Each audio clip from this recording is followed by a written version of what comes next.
Hello and welcome to the Round 16 podcast with Fantasy Take TV. On the agenda today, a few injuries we need to talk about, a few talking points in each line as Dacos the keeper. Tim Taranto's looks back to his best, so touch on that. We'll go over the top players in each line and we're going to order them and see if we agree or disagree with each other. The rookies and also a Discord Q&A. So jump in the Discord if you want to answer a question in the future for future weeks. Also, shout out to our sponsors at Manscaped. They got all sorts of great stuff. They got boxer shorts. They got the weed whacker for your nose hairs. They got the lawnmower 4.0 for down below. Heaps of stuff, and you can get 20% off. Why go to the shops when you can just get 20% off right here with the code FTTV? So big up to Manscaped. Now, boys, I think we all had decent weeks this week. Well, not so much me compared to you guys, but Enno, tell us about your week. Before we get to that, I'd just like to say, we didn't have the podcast last week because George was a bit sick, but this week JD's feeling under the weather, but he actually decided to show up. So big ups to you, JD, pushing through. George wasn't able to do it last week, but yeah. Not all heroes wear capes, but I'm not anti Big Pharma, so I'm happy to take a cold pill tablet and kind of turn up.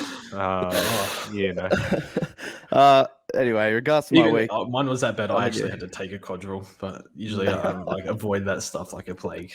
But yeah, well done for getting up. I was expecting that from JD, but I got in early, so anyway. Yeah, he probably was going there anyway. 2,700, so yeah, biggest score for the year quite clearly in one of those just rounds where all those highly owned players and guns of the comp just seemed to click on the same round and they all went pretty nuts. So the one trade I did do was Stewart to Steele, which was pretty much locked. And then the other trade that was Dacos to Aaron Hall that George was going to shoot me for if I pulled through, I backed off because I was out and about on Saturday, saw Massimo having a pretty good game. So he's been an awesome pickup for the Bombers. And he was on about, I think it was like 89 or 90 or something. And then because that game was close, he got scaled down to 83. And I just took it and ran and said, I'll put Dacos on the bench, Probably can get close to that, but yeah, not enough respect for the kid did I have after he's been in good form and I just shouldn't have benched him, but missed out on 60 points there. You live and you learn, but it's good to at least have him and not Aaron Hall with his injury, unfortunately. So I would have been 2 trades down, would have been left with 2 and in a pretty worse position. So you take the small wins there. How did you go, JD? Yeah, not too bad for me. 26.69, which is a pretty good score. I mean, yeah, like Clary, C, Petrarca on the side, Sinclair. It's hard not to have a big round when you've got some of these players kicking about dropping ceiling scores. So moved up about 3,500 ranks into, I think, what is like 7.8K or something like that. So into the top 10K, hopefully keep pushing towards the pointy end, even though I might not make the pinnacle of it this year. But yeah, team's at least moving in the right direction for now. My trades, we had a bit of fun on Thursday night, didn't we? Or was it Thursday or Friday? And we traded in Cheetahs and Stringer for, I think it was Clark and Cooper Stevens. So I've now got Heaney and Stringer to loop at F6 the rest of the year, which I'm sure will cause me lots of headaches as neither of them score well. And I picked the wrong one of the bad scores each week anyway. What about yourself, George? Yeah, how was your week? Well, usually when someone says, let's have fun before they do a trade, that's usually a sign of surrendering. But it actually worked out with a Stringer. He played well. Well, first half, not so much, but yeah. That's all you need. That's all you need. One good quarter in a closely scaled game. And between Heaney and Stringer, as long as I just get one quarter for one of those players once a week, I'll be fine. So I scored 2,590 into rank 1.7K and no trades. So I've used no trades twice, and that was the past 2 weeks.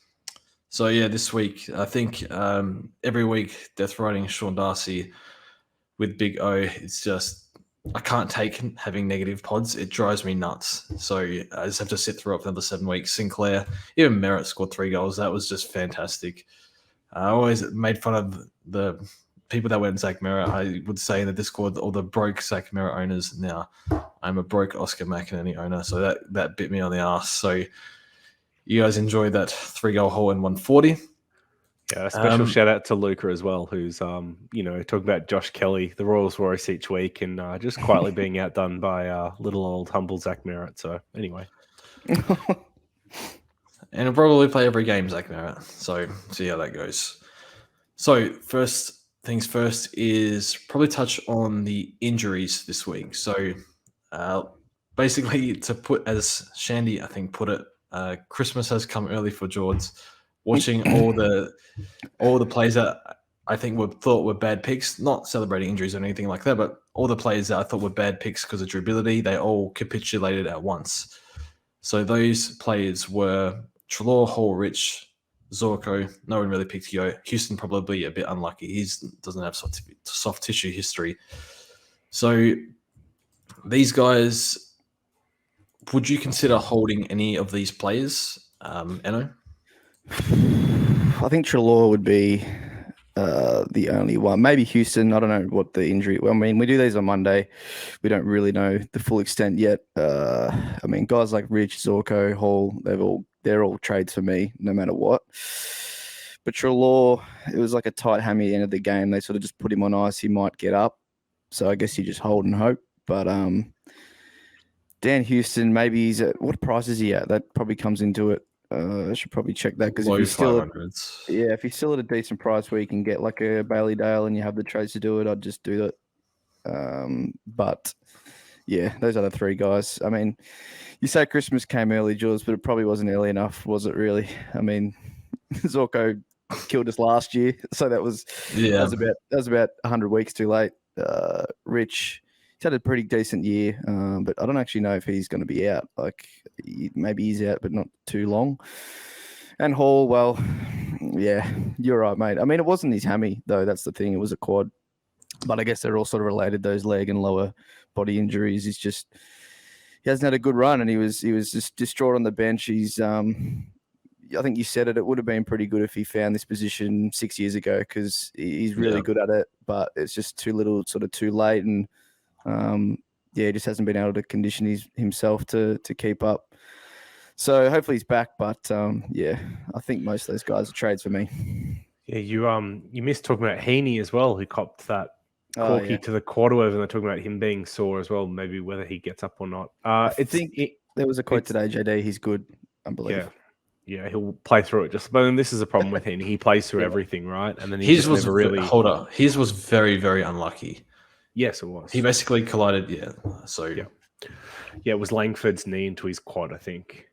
So just on, I didn't realize this, but the Brisbane Lions actually did release a update on Zorko and Rich 2 days ago, and they confirmed both have minor hamstring strains, and they're only expected to miss the game against Essendon this week.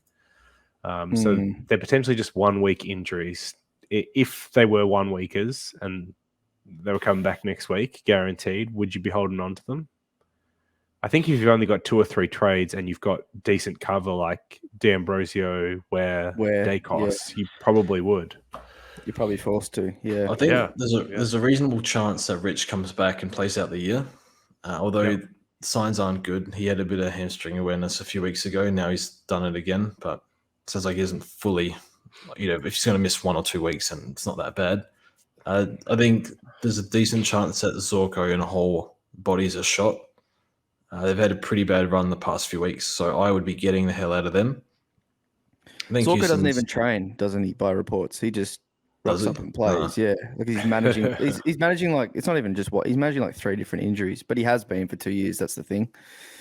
He's not worth anything last year, but yeah, that's the problem. Who do you go to? Stephen May's free run average, I think you said before, was like 60 or something. Oh, it was Zorko's 390. Got to get him up to someone. Like a Whitfield, possibly. Yeah, Whitfield. Do you know what's a little bit unfortunate for Zorko owners is the fact that Rich isn't out all year, because I think even like Kadeen Coleman would be interesting, given that he'd then have all the ball down back if there's no Zorko, no Rich. May's 379, so it is Stephen May, really, isn't it? As the only one, if you're a Zorko owner. He's actually cheaper. How much is Coleman? He's 430. He's gone up quite a bit. He's been really good.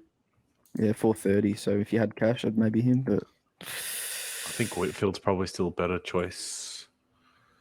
Much more Yeah. he? 477. Yeah, it's quite a bit from Zorko. What's Zorko's price? He's 390. 390. Yeah. Oh my. I think this- Oh well. So the only person I can think of that price range is Steve May. Yeah, at that's it. 380. That's Yeah. literally it. Yep. I think you got to jump off. I think this is a good lesson. I mean, I've learned this one the hard way, but early in the year with Hall. But I think last year messed with my psyche a little bit with, Hall and Zorko, F1 and 2, and they've completely fallen apart. And I kind of expected this to happen last year. 'Cause remember, Hall was injured in the preseason last year as well. He was at a groin issue for about 2 weeks.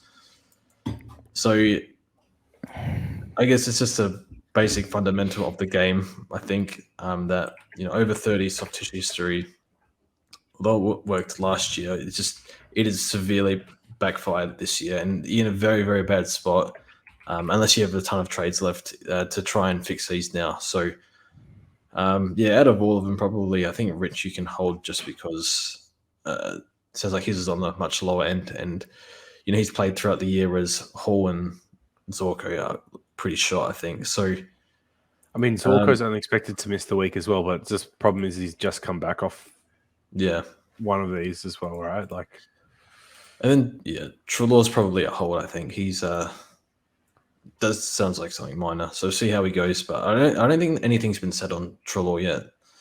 No, Houston is apparently just a knock, so he is a chance. But if you had the trade, say you had like 4+, he's at a decent price where you can get someone like a Dale or something. So maybe you'd pull the trigger. But if you had no trades, it seems like he might get up, which is positive.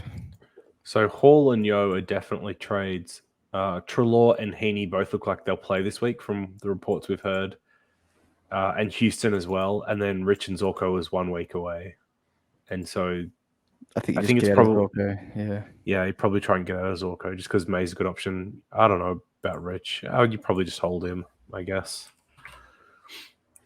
Yeah. Yeah. So I think durability is very, very important. And to be honest, I'm surprised they even answered like replacements for guys like Hall, because I've tried to stress this a lot, and then after I tell people don't go Hall, I have all these questions in the comments. Who do I replace Hall with? So good luck, I guess. And weren't you going to go to Hall this week? What did you do instead? Look, like George, on the Sunday, on the Monday, it all looks enticing. But I think once I got towards the weekend, I watched Zorko and Rich go down on whatever night was that, Thursday night. I'm just like, you can't go. Right. You saw the warning signs. Yeah, and then Massimo scored 80 odd, and I was like, you know what, Dacos and Matt, like these guys are fine at D6 for now. I'll make the call next week. I just thought this is going to be the injury weekend. I want to just wait and see what actually happens. And so what's funny, after those first couple, I was like, no, Hall will be fine, right? Like enough soft tissues have already been sacrificed, and like Trelaw was under an injury cloud. So I'm like, there's no way there's Hall's going down as well. And they still managed to cram like 3 more soft tissue injuries in this weekend. So it was definitely one of those weekends. So not his hammy, but yeah. Okay. So I think we can move on. It's a good lesson, yes. George. You preached it for 5 years, but you are right. It doesn't always pan out, of course, like last year. But this year it's happened, and at the worst time, really, for people. Yeah, that's too many warning signs with these guys this year. Anyway, so now this is a dilemma that you have, Eno. So moving to the defenders. So there's only one defender we're going to discuss, and that is in the top 5,000. 20% of people still own Nick Dacos, which surprises me a lot. So people, I guess people probably trying to get rid of him in the last buy, and then they thought, well, why the hell am I getting rid of him? He's scoring like, back-to-back tons or whatever it was. And now he's dropped a 140. Is Nick Dacos a keeper? I know. What's his 3 rounds? 115. His 5 rounds 104. If he's based off his 5 round, I think it is like it's enough to be a keeper. The point I have to make and stress that my team has is I have those 3 top liners. So the 3 guys that are pretty much averaging around your 113, 115 in Dawson, Sicily, and Sinclair. Then Hewitt that everyone has, and Dacos is basically my sort of Jack Crisp like equivalent, because I don't have him and I have Short. So he's sort of the one that's if he keeps up the 100 to 105 average, I see no reason for me to use a trade on him because my defenses are pretty much the same as everyone else's. I guess Doherty is the one I don't have, so we need to probably speak on him and what our expectations are for him in the last month and a half. We sort of saw him and Cripps not train during the week, and they both sort of had pretty average games by their standards. I mean, Doc had a lot of clangers. You probably can't put it down to much more than that, but I don't see why Dacos can't be a keeper from here. He had 6 kickouts, played in from all of those. Darcy Moore is the other guy that takes him, and he just had a pretty nasty knee injury, although it looks all good for him, but you'd expect him to miss some time, although I think they said he could be back this week, but I can't believe that they'd have to sort of nurse him, surely. I saw 2 and 4 somewhere, and someone put on Discord. He's too important for them to just rush back the next week after a knee injury like that or a scare like that, but we'll see. So if he gets kickouts and keeps playing this disgusting role across half back that he's very good at, like he's a very good user of the footy. So, some of those cross ground kicks that he was hitting were just unbelievable. So, yeah, I don't know, guys. At this point, he's not going anywhere from my team. What do you think, JD?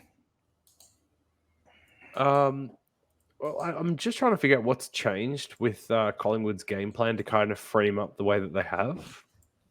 Is it that there's no Pendlebury in the backline anymore now? Like it's both Chris and him both playing midfield or forward of the ball, and it's just Dacos's backline now. Maybe. I think he's been able to grow into the role. The kick-ins are up. And I think they actually need it. Like they were throwing him around a bit. He spent a bit of there were games where he was like 30% forward early in the year. They're trying to make finals here, and they look like every bit of finals team. They want him in defense. That position, yeah.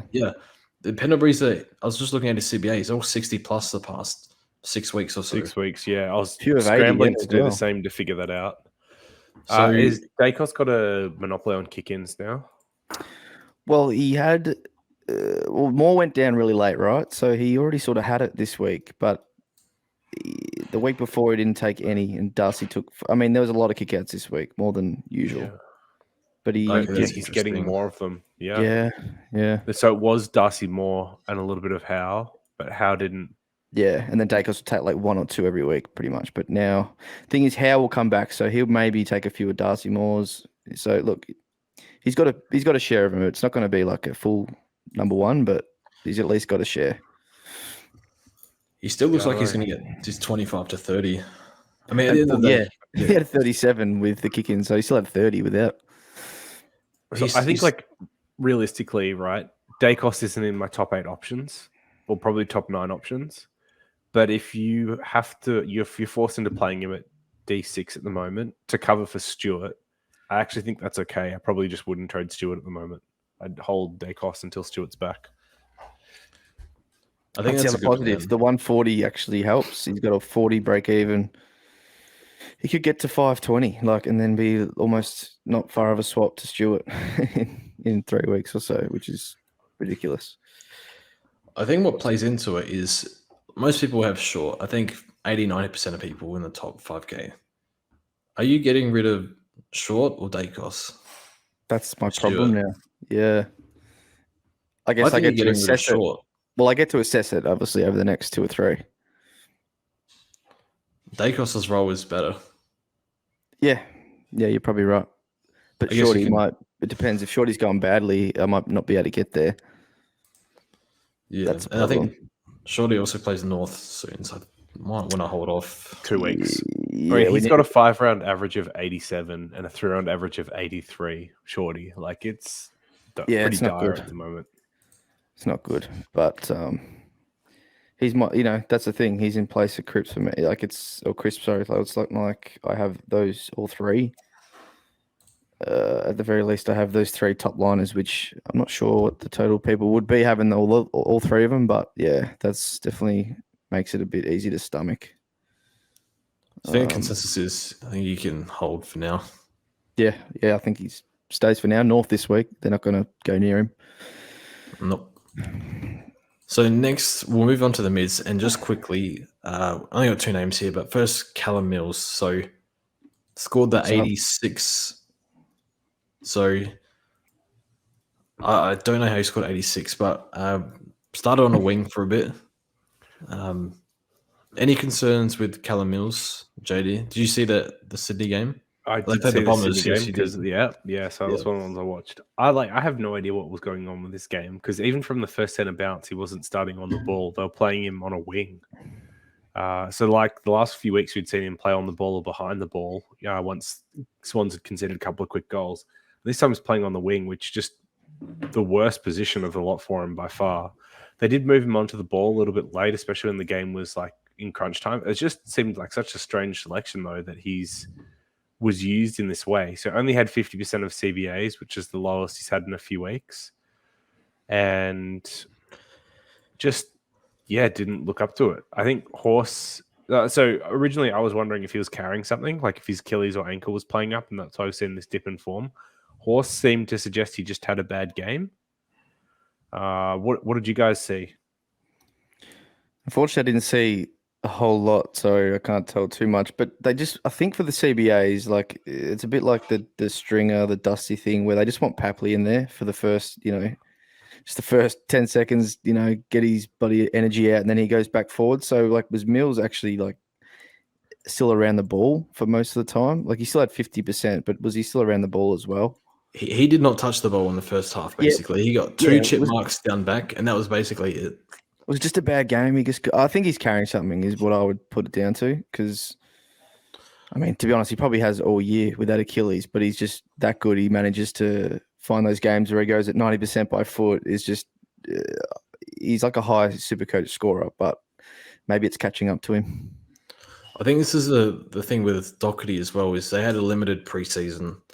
So, like, Mills was barely ready for round 1, and this is when later parts of the year you can see that kind of kick in, like the lack of miles in the legs in the preseason. So, and with Doherty, it's only 1 week, short turnaround, so maybe it's just a one-off, but he couldn't train it during the week. So, I don't think he's a trade out, but I don't think he's a trade in.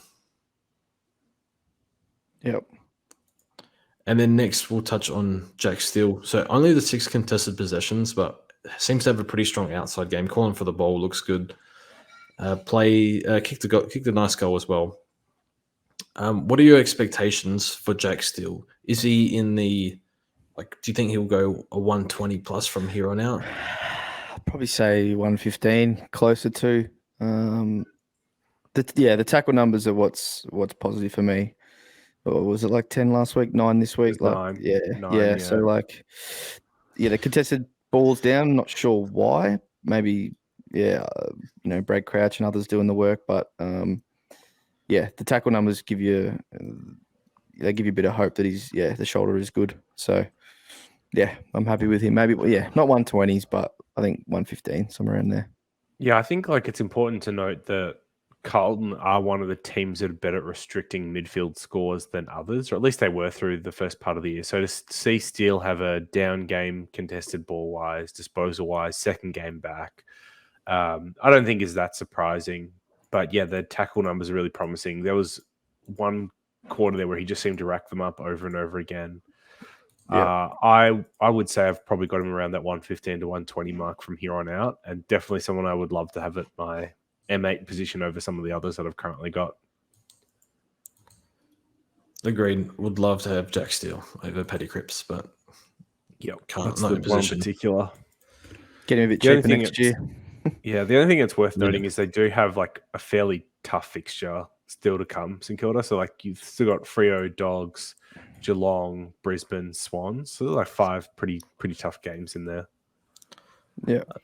He's probably building. I remember having Guthrie last year. He came back from the AC joint issue, and he was horrible for a few weeks. And I traded him, and he came good.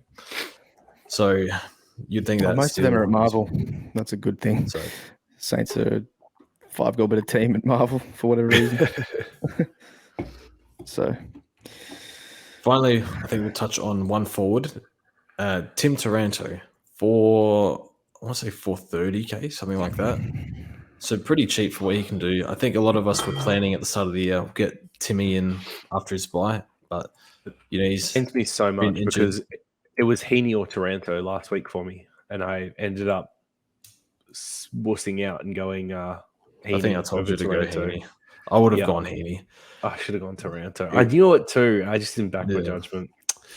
Oh well. Yeah. Hold so on. sorry, you were saying Taranto. Timmy's still prone to these trash games. Like that was a good game for him. Good conditions. He still wasn't in the midfield. He still was just half forward, sort of. So, well, so you say half forward. So he wasn't starting midfield rotation. Like I think he only had 30% or something, but he was then up onto the ball almost straight after that. Yeah, that's kind of what he was doing at the start of the year, right? Yeah. Yeah, but then he quickly turned to like 60s and 80s and stuff not too long after that. So it's just Timmy. He can have those good ones, but yeah. I still think I'd rather have him than Heaney, though. He hasn't for 6 years. So. Yeah, he doesn't. He doesn't. I'd rather have him than Heaney, though. That's probably the kicker. Yeah, that's fair. I think the annoying thing is it would have been nice if you had a proper look at Taranto because his time on ground was poor last week. And this week, I think it was back up somewhere in the 80s. So it was just normal Taranto, whereas last week it was just they were building up. So I guess it's just the timing kind of hurt you because, like I said, Heaney last week, and now if you ask me, I would 100% say Taranto. Yeah, it's a bit annoying, but I don't. Certainly not top six. Got to remember, like as you said, it's perfect conditions for him in the wet. Get off the ground, tackling, head kicks forward. There's Timmy Weather, so. Not top 8, honestly, but it's the best budget. Yeah, I think all the 24 kicks, 10 tackles. He only went 110. I guess a lot of points went around that game. That was a bit of a weird game. Yeah, it was. I mean, there were lots of GWS players in particular that scored really well that game. So, how many tons did they have? Like 10 or something? 9 or 10? Yeah, and a few 90s too. Yep. Yeah, so pretty hard for him to get bulk points even with a cracked stat line. Plus, I mean, actually, I'll just rant on this quickly now. The way CD, like Champion Data scores games is not built for the wet because, like, spoils, right? Like, good spoils from a contested mark get you points as a, like, 1%, and where the spoil goes gets you more or less points. There was, like, one quarter where I think the Hawks had, or it was one of the teams, or maybe it was the Hawks, that had, like, four marks from, like, 50 attempts or 50 kicks, 4 marks from 50 kicks. Because wet conditions, right? Like, it's impossible to mark the ball. I think Whitfield alone dropped like 3 in the first quarter. But just because you put a fist up in that pack, they're giving you points for a spoil for a ball that was never going to marked anyway. So they, like, incredibly overrated Sicily and Sam Taylor's games because they had all these spoils of balls that were never going to get marked anyway. But anyway, sidebar. Like, I guess if they punch it out the area, though, that's a good win too. Mate, Sicily was punching it to Callum Brown to kick goals, all right? He wasn't punching it out of the area. Jesse Hogan was sticking them. He was. Whitfield ended up having 7 marks despite dropping a bunch of, like... Oh, he could have scored so much more. Yeah, he could have gone much bigger. That's just his season. Yeah. In a nutshell. But he's looked much better last couple of weeks, Whitfield. Yeah. Much better. Yeah. It's like the Whitfield we expected. We were getting at the start of the year has like finally emerged, and none of us have them anymore. We're going to pick him next year. The thing is, he'll be cheap. That's a bloody problem. So no, have to consider actually, so somewhat serious question. There obviously talks today that GWS has met with Alistair Clarkson as a potential head coach replacement. Like, I think it's really hard to actually pick a lot of the GWS players if you get a new coach, because you've seen what Liam Cameron does, bad coach. You've seen what Spike's done, which is just play them all in their best position. But Clarkson's a different breed of coach, right? And like different game style, different strategy. You could see a lot of these plays getting used. And honestly, outside of Tom Mitchell and more recently James Sicily, I don't think there was anyone else in those teams that was overly fantasy relevant. Chad Wingard was a tease a lot of years. We had Segler one year that was not good. Back in the day, they had Birchall. Sam Mitchell was relevant for 10 years in the mids. Yeah, that's true. That's true. And even Hodge, he was halfback. He was going back there. Yeah, I don't know. I'm just saying, it's just he's not a coach that's been overly fantasy friendly, and that's what would scare me off something like a Whitfield pick next year. Any of these guys being top price next year would scare me off with a new coach, actually, with it being Clarko, unless we heard really good stuff preseason. But anyway, the one for 2023. Yep, so we'll touch on rookies before we get into the top players in each position in order.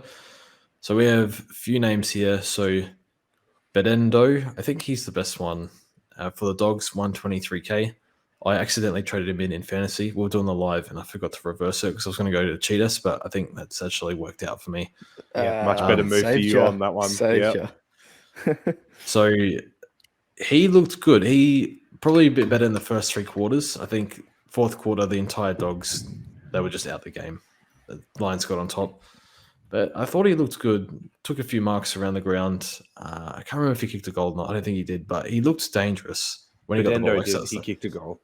Okay, yes. But yeah, he looked like something was going to happen when he got near the ball. So I don't see him getting dropped. And I guess people need a downgrade. And I think he's forward only.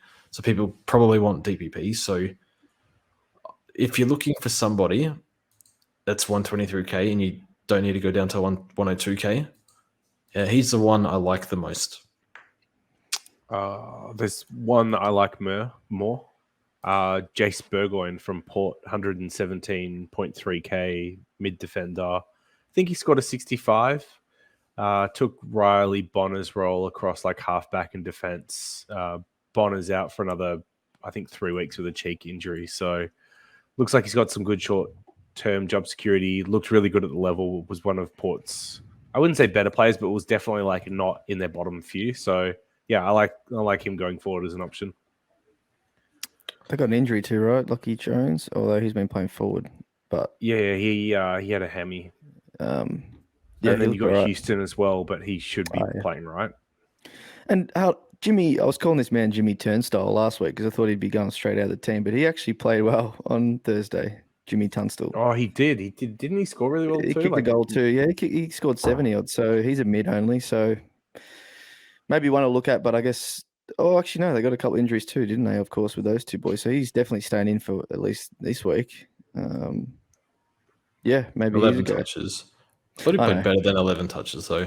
He was good. He was taking good marks. Yeah. Where were these options earlier in the year, boys? Everywhere. Defense, a lot. Yeah.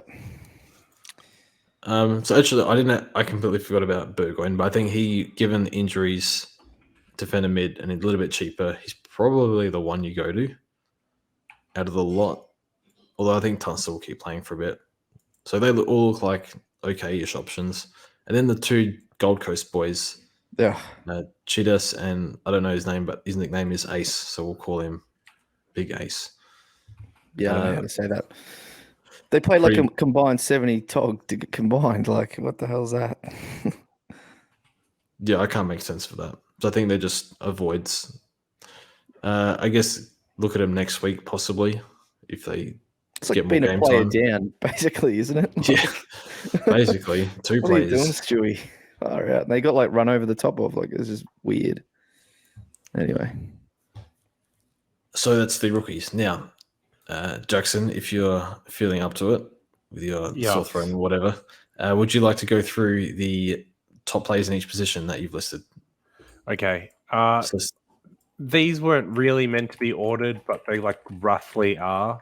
So anyway, the way we'll kind of go through it is I've got like a top 6, 8, 2 or 6 for each of their lines. And then I've kind of got the best of the rest. And the best of the rest are like other players that I would be comfortable owning in my team right now. Or like, you know, if you had 5 of the top 6 and then 1 from the best of the rest, then I think you're going pretty well.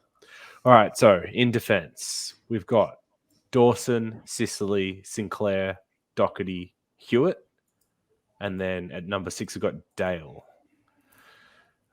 So I think the first 5 probably won't surprise anyone. They'd be in the top averaging players right now for defenders anyway. And then Dale's one that's kind of snuck up as a sneaky D6 with Caleb Daniel being out for a couple of weeks with that knee problem. Looked really good on the weekend. Should be getting more ball out of back. Should all go through him for the next few weeks, which is promising for his score from here to the end of the year. Any hard disagreements, or shall I go into the best of the rest? Look, there's a few in the Discord that will love this, but put some respect on Balladale's name. He was like 105 average before last week, which was still better than pretty much everyone still below him, right? Like still better than Sard, Crisp, Houston. So he was already sort of up there, and obviously that Caleb Daniel stuff makes it even more secure because he just gets probably 5-6 more kicks a game. So Doc, I don't know what Doc's going to be like the rest of the year. I know I'm just resting on the fact that he has sort of faded out every few of his last seasons. On the weekend, he looked a bit slow, but I don't know. I just think that I would probably have Dale maybe ahead of Doc from here on out. Maybe I don't know if that's hot or not. It's probably not too hot, but yeah, maybe that's the only change I would probably have. What do you think about that, George? I'm finding it hard. The one I'm struggling with is Hewitt, where to place him. But I think Doherty and Dale, I take Dale easily. Durability for one, and then look, I think Doc's ceiling is a bit higher, but he's probably living a little bit. What's bumped up his average a little bit is his first few rounds. So I think he's sub 110 now, whereas I think Dale will overtake him at some point. So I think Dawson is one. I think Sinclair actually, I probably have Sicily above Sinclair purely because of the tag threat. Because it's happened in the past 2 weeks. If he doesn't get tagged, I think Sinclair's probably D2. But yeah, I think that's fair. Hewitt's hard to place because he's dropped off a little bit. But I think the role is still perfectly fine. And Chera's CBAs are past 2 are 0 and 0.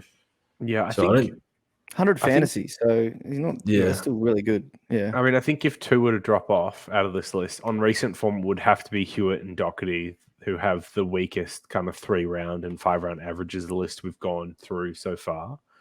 I think the only problem is that the best of the rest that I've got listed here don't inspire much confidence either. So the next 2 are 2 that most of us have in Short and Crisp, who are both very durable, which is part of the reason why we've picked them, but their scoring has gone off a cliff.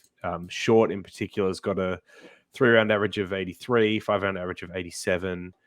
Crisp's got a 3-round average of 93, 5-round average of 95. So they've both dropped off quite heavily. And I see them as still, well behind whatever Hewitt or Doherty would put out. And then the only other one worth talking about would be Stewart, who I think I'd have in the top 6 over. You could probably talk me out of one of the Carlton boys now over Bailey Dale. But yeah, you obviously got to wait for Stewart to come back. So will be top 6 from when he returns, but obviously not top 6 from here, given that he's not playing. Yep, I don't think much more can be said. It's just the Shorty and Crisp thing is just, we didn't envisage all these bloody 110, 115 defenders, like maybe a couple, but not like 4 or 5. So they just look much worse than they probably would have been. That's all. I think Crisp is still much better than Short. The role was still there. I think he's just had a bit of a down patch. Yeah, Short's just out of position, so there's not much. Shorty's an 8-game midfielder. Crisp has played, 8 years of it. That's it. I'm still comfortable with Crisp. I think he can do 105 from here. Should kill North this week, you'd think. Shall we move into the midfield then? Yep. All right. I think the top 6 here, maybe even the top 7, I'm like feeling really confident with, and then it's the 8th spot and beyond that's a little bit more difficult. So, reading from the top, we've got Clayton Oliver, Lachie Neale, Jack McRae, Rory Laird. I've written McRae twice. Oh my God, what has happened here? Is that still 8? 1, 2, 3, 4, 5, 6, 7. Oh, I can add in one more. Fantastic. All right. So sorry. Oliver, Neale, McRae, Laird, Steele, Miller. That's the top 6, and I'm like really happy with that top 6. Then after that, I've got Andy Brayshaw and Sam Walsh to round out the top 8. And then let's go best of the rest, because I think there's a fair few good names in here, and then we can maybe argue about who's most deserving of those to replace a Brayshaw or Walsh. So we've got Petrarca, Parrish, Mills, Guthrie, and Merritt. I think it's clearly those first 2 guys, right? Petrarca and Parrish, who can match it with any of those top 8 guys. I think you're right. The top 6 is probably right. I'd maybe have Took ahead of Steele, just because I think isn't Took's run just crazily good, like really easy. As I said, these are like loosely ranked. I'd probably have Laird above McRae or someone like that, because the Crows run's really good. What I'm saying Hard is, to- even as a Steele owner, maybe I'd have him in the bracket with because Brayshaw and Walsh are 115, and I sort of pegged Steele to be maybe 115. So maybe I have him in that same bracket. I guess it's what we think. Well, first of all, what you think Parrish is going to do after his sort of recent calf and how he looked on the weekend, and then is Track going to keep up this ridiculous form and that performance in the weekend and sort of do what he did last year and have an unbelievable last 2 months. So I guess start with Parrish, JD. The Parrish one is really hard. Like, you could look at the game on the weekend one of two ways. So I think way one is that he didn't play particularly well. And he looked pretty average, to be honest. Like, in terms of game performance this year, probably one of his weaker efforts. I think the positive you could take out of it, though, is he still scored really well despite that. So 112, despite not playing particularly well. And he also only had 63% CBAs, where for the last 10 rounds before he kind of got injured, you'd see him in the mid 80s, high 80s kind of number for CBA. So definitely there's a chance to get more midfield rotations than what he had, which means more scope for scoring. So yeah, I mean, this is why he's in, part of the best of the rest and right up there at the top. I could easily see him having a stretch of 120 on the run home and being right up there with them as well. Yep. Yeah. What about Track, George? I don't think Track is top 8. I think he can do it, but we've seen this year that the floor is pretty low. So I think, Mills is out, just roll and whatnot. I think I'd probably have Brayshaw out for Mills. Brayshaw out for Parrish. Sorry. Highlighted Parrish, said Mills. I think no reason why Parrish was doing, apart from had a slow start, but was doing 120 for, I don't know, nearly 2 months. I don't see why he can't continue that. Yep. So I think maybe because Essendon aren't as good as last year, maybe. Yeah. Although he was doing 120 while they were losing a lot. So I don't know, call it 115. Because it's a slow start, average it out. So I think, Brayshaw out for Parrish. So I love Andy Brayshaw. He should be thereabouts. He took 0 marks on the weekend and scored really well, which is unusual for him because he usually racks up a lot of marks. So he did more of the grunt work, mate, which you asked for. He was all in there. Oh, the chase down tackle He had 7 tackles in the last quarter. Was so good. Yeah, that was awesome. So good. Yeah, he didn't get coaches' votes, and I don't know how, because actually watching the game. What the hell? No, watching the game, he was best on for me, and so I'm so confused how he didn't get coaches' votes. Coaches putting some respect on the Shrek. Maybe they're gonna review that footage during the week and realize they made a mistake on what was going on there. But look, if he's that's pivotal because he's top 3, right? That's pretty crazy. Yeah. He could win it. Needs him. Yeah. I think Oliver's clear first, but yeah.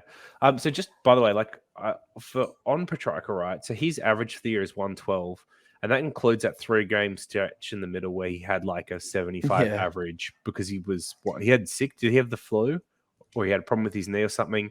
And then that was in the lead up to the bye. And then he's obviously had the ceiling game since. So I think if you he was 116 then. Yeah, I think if you remove those games, he is sitting over 115 for the year. It's easier to say just remove the bad games. Of course, yeah.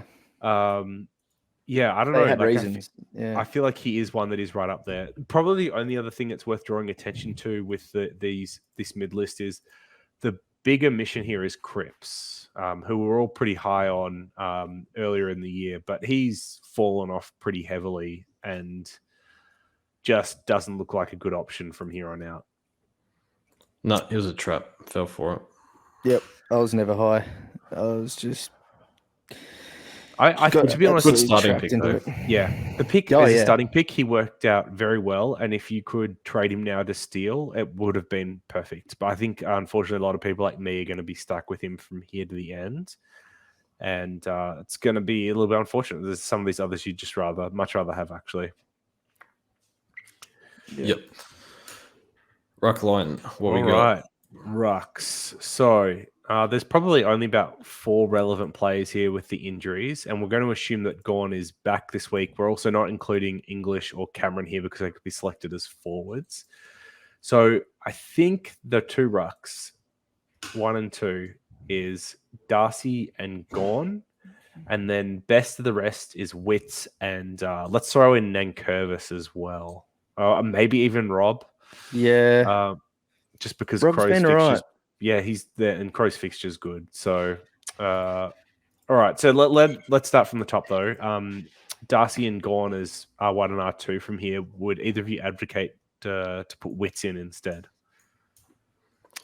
No. I watch Wits closer because he's in my fantasy team, and oh my god, the amount of walking that man does. And I don't. It's like he had no preseason, so it's completely fair. But in Supercoach terms, it is so frustrating. Like there'll be like a marking contest down the line. Wits will be walking through the middle, and DC or Cox will be attending the marking contest. I'm like, where are you, Wits? Get involved, mate. No marks around the ground. I think if he's not getting the hitouts to advantage, because he was like breaking records at the start of the year. It's unsustainable. He's breaking records last week, but Yeah, against Port. but you don't get that every week, so yeah. He's a little frustrating at the moment. But yeah, no hitouts to advantage. We're getting a bad score, so hopefully get some decent matchups the next few weeks or something. I haven't checked the fixture. But yeah, he looked really, really good last week. Like his around the ground was a bit better last week, but over the past month, apart from that, it's been poorer than what it was early in the year. So for me, that's why I would have Gawn, then Darcy, then probably Wits next. All right, so let me advocate a case for Rob here. So he obviously got dropped with the poor form. They played Strawn or whatever his name is. I know someone actually wrote the pronunciation of that name on one of our vids a little while back, and I still can't remember it. Sorry to whoever did that. But anyway, he's got a 5-round average of 121 since he's returned, including back-to-back 120s the last 2 weeks, or I think they were 127 each. They still have a relatively easy fixture. Hawks and Collingwood the next couple, West Coast and North, and Port to finish off as well.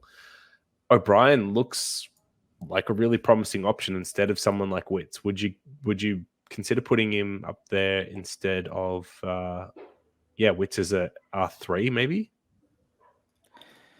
I mean, if I had to trade one in for whatever reason, I don't know where you'd be sitting like that, but I think I might even be tempted to do Rob over Wits if you're bringing one in, but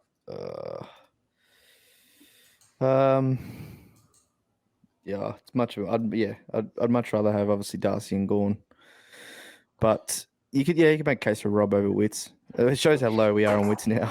But that's turned pretty quickly. I think Nankervis is obviously another one that people have been pretty high on. He's had, I think, 4 120s in the last about 8 weeks. So he's had lots of really big ceiling games.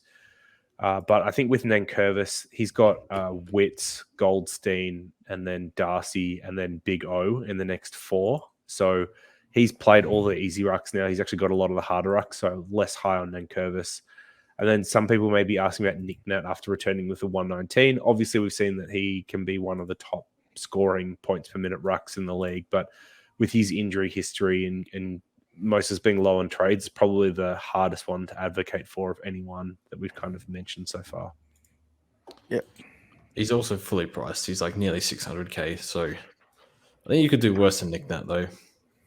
Rob is hard to get a read on. The past this year and last year, he's been really, really good. Wow, how good is Rob? And then it's oh my god, well, no wonder he got dropped to the SNFL. But since he's been dropped, he's been really, really good though. So yeah, I think he's a solid option. Don't think he gets dropped for the rest of the year.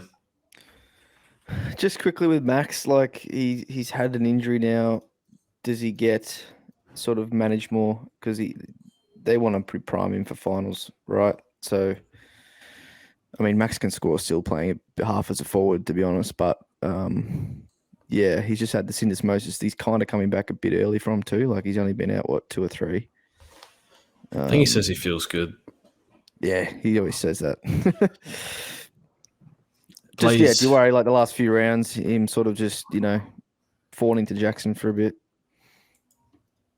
No idea. I'd still be happy to have Gawn though. He'll be primed. They want to secure top spot. What are you going to say? They got Port in 2 weeks. I think Lysette might be back. I'm not sure. Oh, okay. Potentially. Yep. I think 200. I think that is the biggest risk though. That is the biggest risk with Gawn, is that he comes back and they just split him more time forward because they've seen what Jackson can do.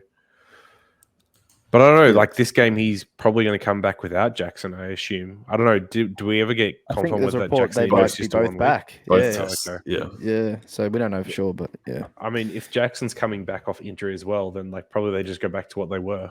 I think it's very different to if Jackson had played through fully fit and done well both games. Yeah. All right. Lucky last is the forwards, which is inevitably the hardest line for us each and every year, I would say. But as we kind of predicted, you'll see a lot of Dogs names in here. So starting off, we've got Marcus at number 1. Marcus. And then followed by Dunkley, English, Cogs, Libber, and Parker to round out the top 6. And then the rest here, and there's a lot of good options here. So Darcy Cameron, or at least until Grundy's back, Harry Himmelberg in that new role, Tim Taranto, Will Brodie, who I think is top 6 by average at the moment. Jeremy Cameron is one that you boys were advocating for a little bit earlier. I don't know if I'd have him in here. Not advocating, just throw him in. And then Don't touch him. And then Bailey Smith, I think, is a clear option as for a top 6 when he's back as well. But let's just bring it back to the top 6 there. So Bont, Dunkley, English, Cogs, Libber, Parker. Anyone that you want to swap around in order or just take out of that list altogether? To be Just have honest, like English above Dunkley. Oh yeah, maybe English higher, but other than that, it's like, to be honest, those, as long as you've got the Dogs, but with the last, like with your Cogs, Parker, Brodie, and Himmelberg, if you had any combo of those two, I'd be happy with. Like, I just think they're all really good options. It's just crazy. It's funny just how it works. And now with the DPPs, is it going to be like this every year? Who knows? But I think there's plenty of good options there. I think Libba has seen a small spike in CBAs without Baz. So maybe he goes, I mean, he looks unbelievable at the moment, like one of the informed mids in the comp. So maybe he comes back a little bit. I think Brodie can push top 6 for sure. And it's like, it's hard to take one of these players out, but the way Himmelberg's going, the way how much he's used as intercepting as well, I think Himmelberg looks like he's going to push top 6. Mate, they're willingly like making their forward line worse just to keep him there. So he's not moving. I've seen enough. They brought in an Irishman and he kicked 4. They got Nick Haynes playing there, who's just can't play forward to save his life, and they will not move Himmelberg. So he's staying there. Yeah, I think it's really tricky. The top 5 averaging like forwards by the moment are like Dogs, 5 Dogs, and then Brodie, Parker, and then Cogs. I think the obvious ones that are not on this list that people had or were looking at were Treloar and Heaney. I think Heaney is nowhere near it at the moment. And Treloar, I mean, with the hamstring history, then his scoring just hasn't been as good. It looks like he's pretty far off the pace as well. I think Butters, even if he's back, you probably wouldn't have him near the top of this list at the moment anyway, just given the knee injury and how he returned from it last year. Yep. Yeah, I agree. Actually, by the way, talking about hamstrings, we forgot Dusty as well. He had a hammy too. Yeah. Just looking through the he forward was list. looking bloody good that first half. He scored 92 in the body half, and then chucked the vest on. But yeah. There's so many good forwards. Yeah, I think so. Be interesting to see how many regain it for next year and how many we start, but save that for next year. Before we get into the Discord, so go on. Sorry, Baz will, hey, because I guess he's missed a lot of time. It's hard to sort of switch the percentages back in the other way. Oh, no. I guess he only just got over 35%, so it kind of depends on how much maybe he plays on losing return. It. What's he? Yeah. But I mean, like, Bob's around the ball more lately. Yeah. There's like realistically all of like Bont, Dunkley, and Smith could have it. I don't think Libber will. They can all just fall over the line. English definitely won't. Brodie definitely won't. Parker definitely won't. Cogs might still retain it next year. Yeah, I think so. But like fully priced Cogs under Leon Cameron, I don't know if I want that. No, Leon, you mean? Sorry, under Alistair Clarkson. Assuming that plays out. I don't know if I want that as an option. Cool. But we can go, before we get to the Discord Q&A, I guess we can touch on captains. I think there's 3 glaring options this week. Laird versus Hawks. Neil versus favorite team, the Bombers. Yep. And VC Oliver is always going to be hard to pass up at GMHBA. Are you guys thinking anything outside of that, or do you have a plan in place for this week? The only other one's Took for me. He's sort of playing well lately. Gets the Tigers at home in Metricon. We don't really stop any mids at the moment, and we're sort of undermanned there. I think Dion might be back. Presti might be back, but still, I think Took could run pretty right there. So maybe VC him for a ceiling game, but I'll be sticking the C on Neil pretty hard. I guess people will say, why the hell are you bypassing Clary, who's going 132 and averaging 35 touches a week, which is ridiculous. But I don't know. Yeah, you can do that too. JD, you're hot on Neil this week, right? Yeah, well, I tweeted about Neil's like 3-round average being 171, I think, versus Essendon's 5-round average being like 150 something. So I think it's hard not to have Neil in your plans, just given the history. His lowest in his last 5 was like 118, and the other lowest was like a 140. So it's pretty hard to go past that. There's actually a sneaky other option, by the way, worth talking about this week, who has had 152, 126, and 145 against the Swans in his last 3. Do you want to take a stab at who that is? Who are they playing? The Dogs? Playing the Dogs? Marcus? I don't know. It is not Marcus. Marcus has got 108, 114, and 166 in his last 3. So also respectable scores. Is it Dunks? No, it's Timmy English. And this is when he wasn't playing full ruck. So those are over like the last 3 calendar years as well. 152, 126, 145. So a little bit of a sneaky outside option there, given they play the Friday night. But I think it's hard for me to go past Clary against the Cats, just given the form he's in at the moment. I mean, he's over 700K, which is a milestone in Supercoach to hit the 700K barrier. And then, Neil is probably the obvious captain. I would really like to do Neil into Laird, but many of us won't have a loophole option in that last game of West Coast Carlton, which makes it pretty hard to do. I have Jai Cully. Oh, there you go. So the only other problem with that as well, which I figured out after my video, is that there's a 2-hour, 10-minute gap between the start time of the Brisbane game and the start time of the Adelaide game. So you're only going to get about 3/4 worth of scores before having to make that decision. And that's really hard to do because, like, with these players, it's not impossible to have 50-point last quarters or 0-point last quarters. We've seen it lots in the past. So that kind of is making me lean towards Oliver, even though I think Neil into Laird would be optimal. I'll probably just go VC Oliver into Neil. I'd like to loop Hobbs with Cripps on I love that. the last game. Yeah. Otherwise, I Hobbs can't had like a loop 40-point Hobbs. last quarter, right, or something. Yeah, something like that. Now you got scaled down 12 points, but No, I'll take it not 78 from a salty, rookie. Nope. Okay, so Discord Q&A. I'll be back. Join the Discord 2 secs. link in below. All right, and it doesn't want to do the Q&A. JD, He doesn't respect the Discord. What can we say? not good enough. Who would you trade out of Tom Green and Cripps if you had a luxury trade? I haven't spent a lot of time looking at Tom Green. I mean, this is like Tom Green is Paddy Cripps light. Are they still using him in the ruck? I don't know. I'll check the CBA's 73% this week. So I think GWS's fixture is much harder from memory of the two, in which case I'd probably rather have Cripps because they've got West Coast this week at least. They've still got Adelaide to play as well, I think. So now I probably hold Cripps, trade Green, but I'd love to get rid of both. Yep, good point. At what stage do we eat into luxury trades in order to sideways? So how many trades are you going down to before you do like a Cripps or a short to whoever in one trade? What have we got? 7 weeks left that you need to have trades for? Mm-hmm.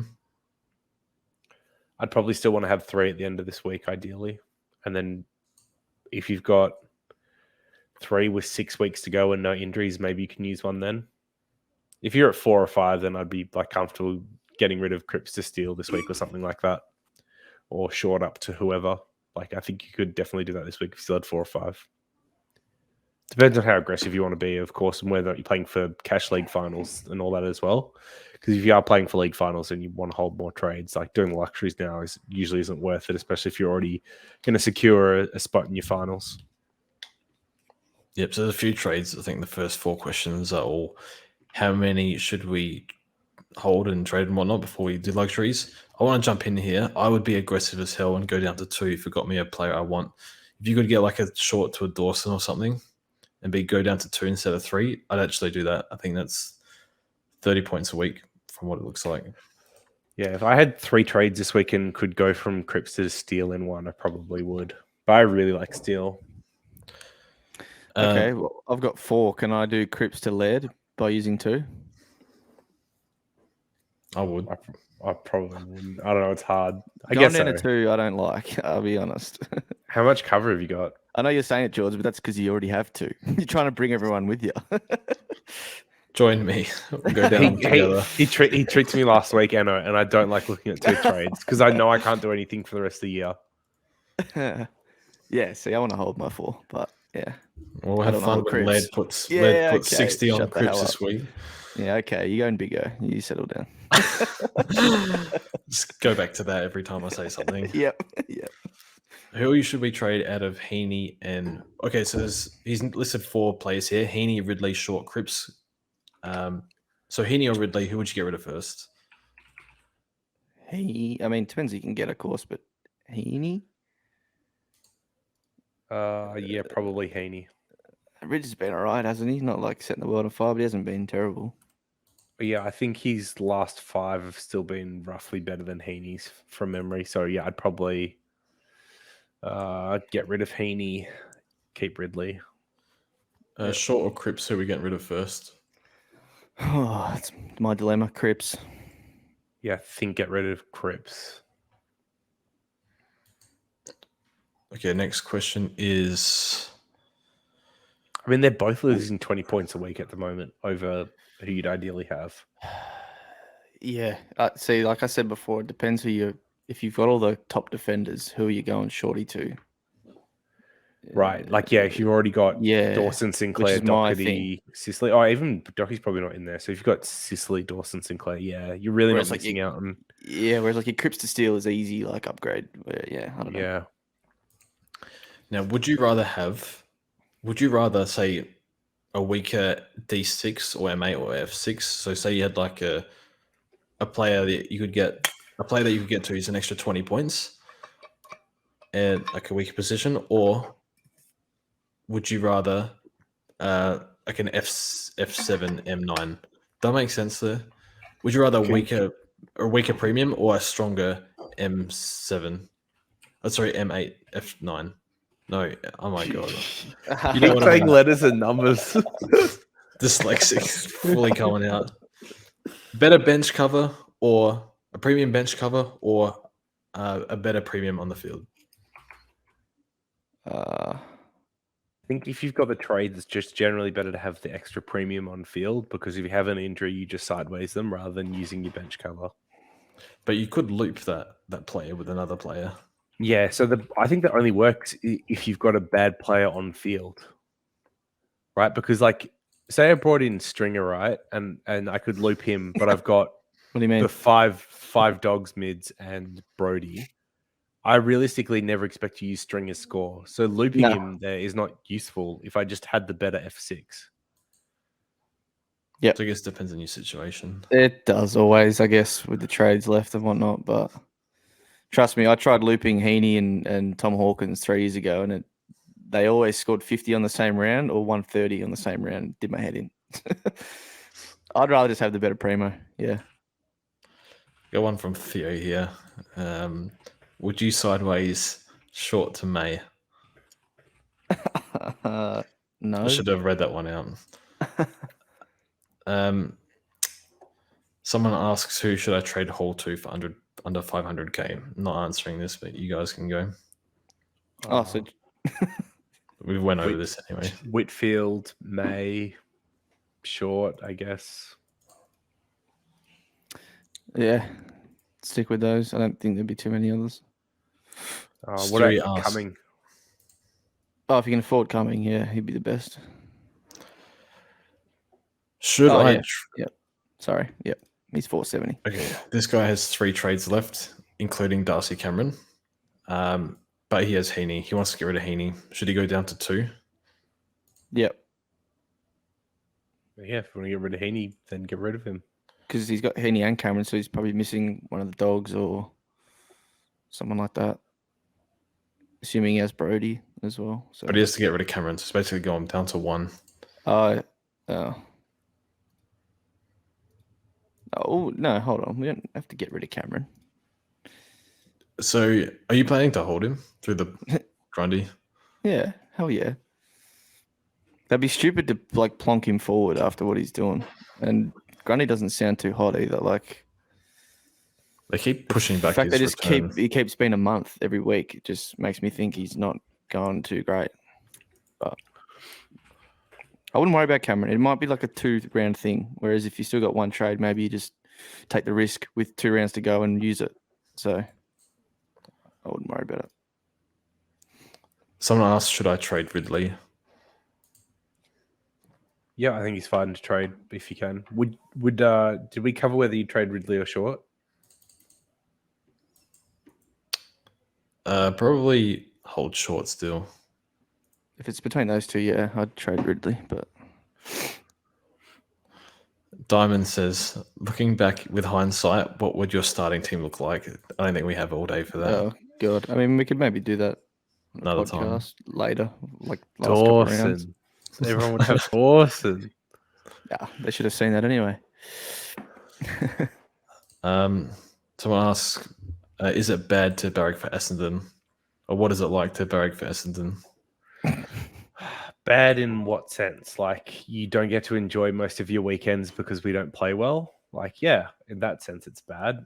Bad because most people don't like you when they find out you follow Essendon. Yeah, like I guess that's also like a negative. Bad because you don't get to watch any football in September. I guess you could say that's pretty bad. But if you like free time, then it's good. So I guess it all comes down to perspective. Some people, are loners. They don't like watching that much football. And they don't really care whether people win or lose. They just want to see their team have fun, have a laugh out in the field. So if you like those things, you'd love being an Essendon fan. Oh, and if you like winning every trade period, big ups. You should definitely become a Bomber. But if you hate losing draft period, then yeah, don't jump on. So yeah, I guess it's all perspective as to whether it's good or bad to barrack for Essendon. Is that just what the PR tells you every year? Yeah, that's it. Oh, what that we won? No, we've got Jacket Stodoro on the trade table. He's never lost a trade in his life. The man's a genius. That's why our list is stacked. I'd take him over the Crows. We got at the Crows. Right, you landed Dawson, all right? Like I wouldn't be hating too much at the moment. He had dinner with Matthew Nix. Nix probably cooked him like the best steak of his life. Wasn't it just come home factor and more He's money? a Crow supporter as a kid. Yeah, I don't know. Yeah. I'm happy we got him. That's an understatement. Yeah. Yes, very much so. Someone asks a question for me. What are my thoughts on English as a subject at school? Good if you English or actual English. I think English. English is alright subject. I didn't mind it. Science was a struggle. What was you boys? What was your best subject and worst subject in high school? Oh wow.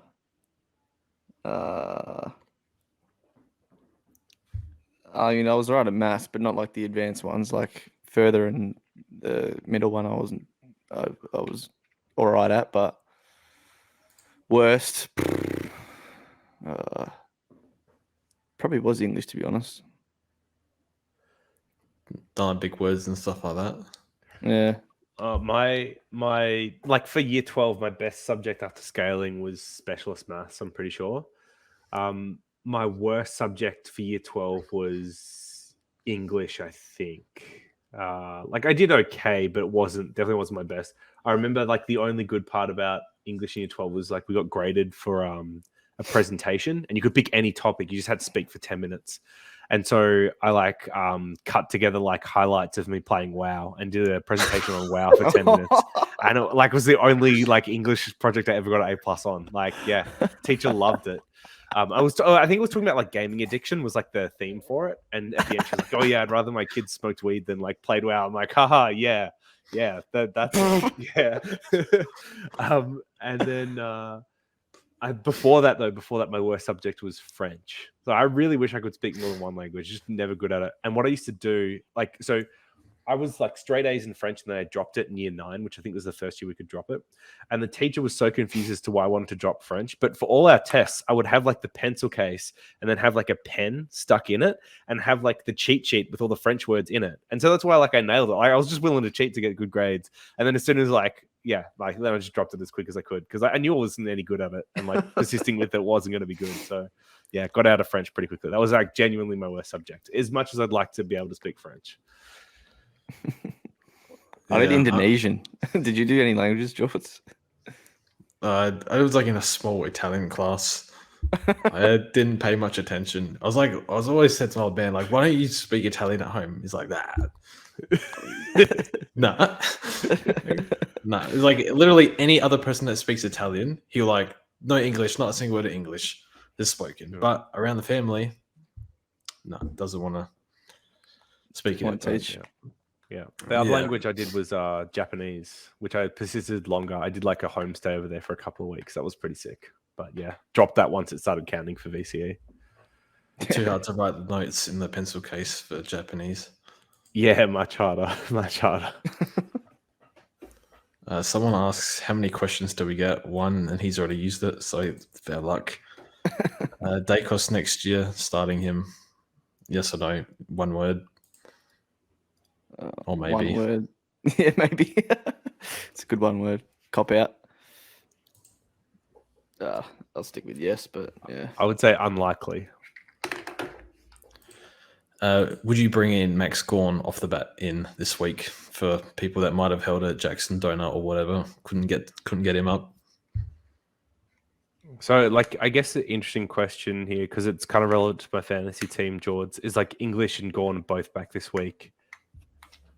If you could only bring in one, not from fantasy perspective, let's talk about it from Supercoach perspective, who would it be, right? Because one's coming off concussion, where he's had to sit out an extra week. The other's coming off a syndesmosis, where he's returned early after 2 weeks. I'm quite worried about Gawn's return after just 2 weeks of syndesmosis.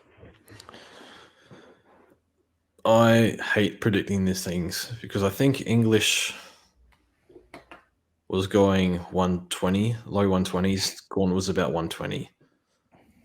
I think they averaged similar though. I guess I just said that. But off the 1 week, let's look at the matchups. So English plays, he's got a good record against Sydney. Gawn plays at GMHBA against whoever. Stanley can restrict sometimes. I'll probably go English this week, but he's killed him in the past. It's hard.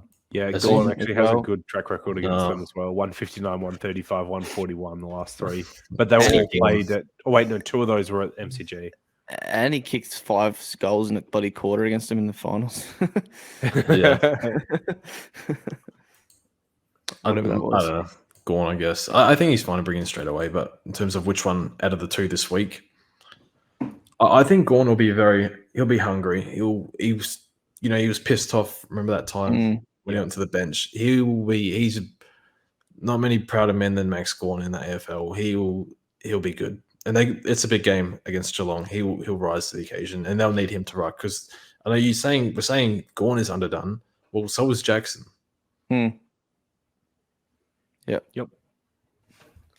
Okay, I think that's almost everything we got. CW, should the government implement a sugar tax? Yes. All companies should get a sugar tax.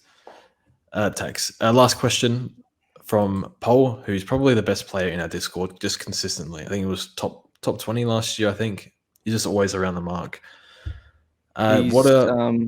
Quickly, sorry, he's 30th on the Hall of Fame or something. He's creeping up. You're up there too, still as well. But yeah, last 3 years been really good. What are our 3 biggest mistakes of this year? Okay. I can go because I can remember them already. Okay. Aaron Hall, numero uno mistake. round 3. Got him in 270s, dropped 70k off the bat. Learned that one. I knew. Anyway, we've been over that. It pissed me off. Probably trading in Lipinski, even though he made 100k. I could really do with that trade right now. Oh, but number 1, easily trading Will Brodie round 2, dumbest move of all time. Oh, and trading Max Gawn round 3, second dumbest move of all time. Have you come back from all these? Yet me and JD are sitting here below you. I know why, because our number 1 was not getting Will Brodie, and we can handshake on that. My number 1 was my starting team as a whole, right? Oh, yeah, true. No Hewitt. Yeah. No Hewitt, no Cripps, no Sicily, no Brodie, no Nick Martin, no Jack Hayes. I missed 6 of the best players. I think like Neil and Witts were probably the only 2 that I had that you absolutely had to have. I missed almost everyone else. So my biggest mistake was my starting team. It was particularly bad this year. I think my second biggest mistake was trading in Jordan De Goey whenever that happened. And then I guess number 3 would have to be Zorko. Yeah. I can't say someone like trading Bailey Smith was a bad mistake. That was just unlucky. Turned out bad. Yeah, that's the difference. Yeah. Where he's looping in Brodie with the starting team. Yeah, with it as part of like missing both Sicily and Brodie, and then like continuing to stay away from them was pretty bad. Yeah, I mean, I've got to loop mine in with round 3 though, because I went McGovern to Jake Bowie instead. So that's probably the mistake there, when it should have been Brodie in the forward line, and then a different like defender, or just do that one trade. You know, I got out of Whitfield, which was part of it, but yeah, not getting Brodie clearly is hampered me and you all year. The other one was probably getting Cripps in when he was at 530, thinking that that'd be still value, but that's just turned pear-shaped. Look, I'll be honest, I haven't had a lot of mistakes, and that's it sounds arrogant, but like just been a lot of unlucky stuff, like getting in Steele, he gets injured, getting in, like you said, we got Baz and all that debacle. Like not poor choices, just bad luck. I think it's more the blokes I missed. Like the trades I made and got in are fine. It's the blokes I missed, like Brodie. Didn't get O'Driscoll, which was like an extra 150k, 200 or whatever to spread on my team. So just a couple of misses that, when your team value's down, I end up with, Darcy Cameron, look, to be honest, that's a saviour. But say that guy didn't exist, like what would I be stuck with at F6? Like I wouldn't even want to know.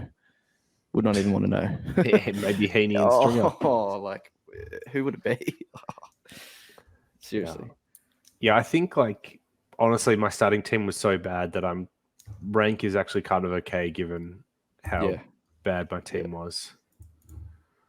Yeah, mine was good. I just don't know.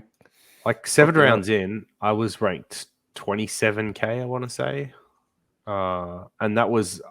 I feel like that was around the time, like I brought in Bailey Smith in round 10, like just moves to sink my team. Every time it kind of went back up, they just went back down. So yeah, definitely starting team was my worst part. Already looking forward to next year, to be honest.